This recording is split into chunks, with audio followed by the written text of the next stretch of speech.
Welcome to The Shed Wireless, a podcast for shedders, hosted by John Paul Young and produced by the Australian Men's Shed Association. Yeah, there's something for you at the Men's Shed.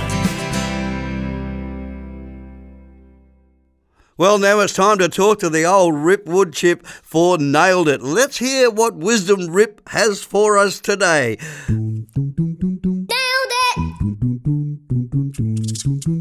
Nailed it. Nailed it. Nailed it with Rip Woodchip. G'day, Shedders, Rip Woodchip here. How you all going today? Now, I want to have a chat about something we don't often have a chat about until it actually happens. You don't really notice it when you're younger, but we absolutely take it for granted. Keys in your pocket, bit of fuel in the tank, and off you go. Simple as that.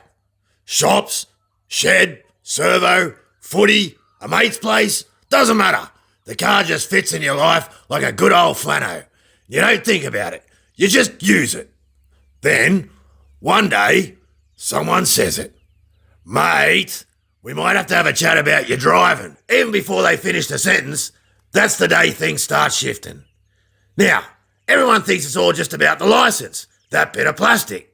But it's not that at all, really. It's everything that comes with it. It's your freedom. It's your independence.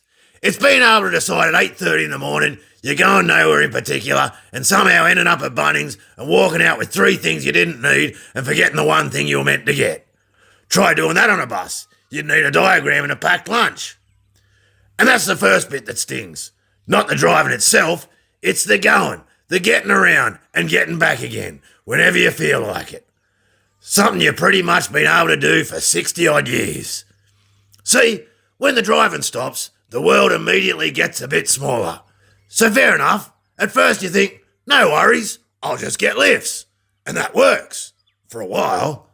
Then you realise you start timing your life around other people's schedules, which is something blokes our age spent decades refusing to do in every other part of their life. Or that sense of being a burden on others starts to set in.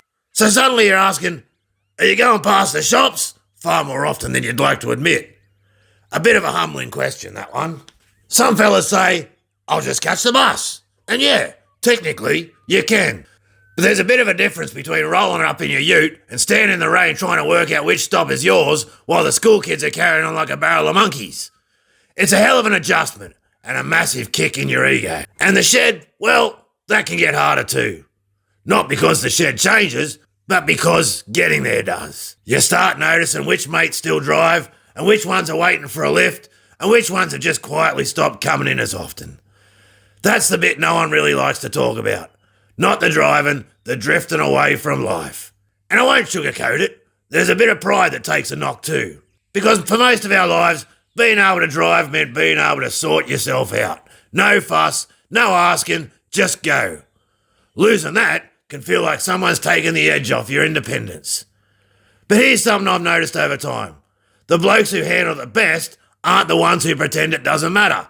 They're the ones who just adapt. One mate of mine said, righto, bugger you, I may not be driving, but I'm still going. So now he's got a stand and lift roster, like he's running a small taxi business without the paperwork.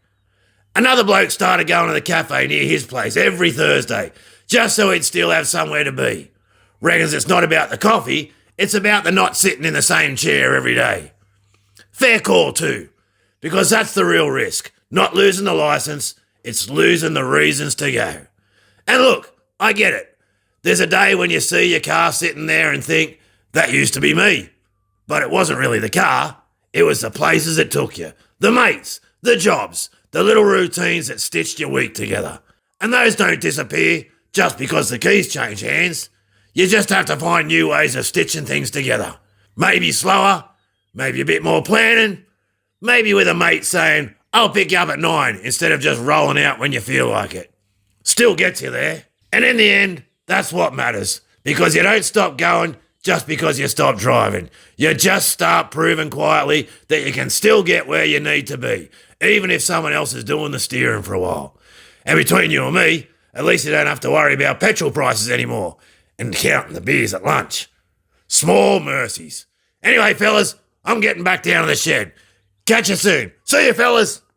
As usual, Rip tackles the hard topics with his unique take on the world.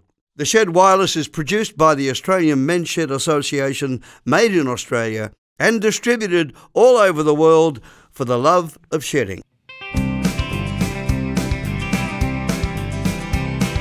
It don't matter if you work with wood or fabricating metal is the thing you understood. Whatever is your game, everyone's the same. Yeah, we can do it all at the men's shed. Short, fat, tall, skinny, hairy, bald. In the shed, it's welcome one and all. Share the skills you know. We're all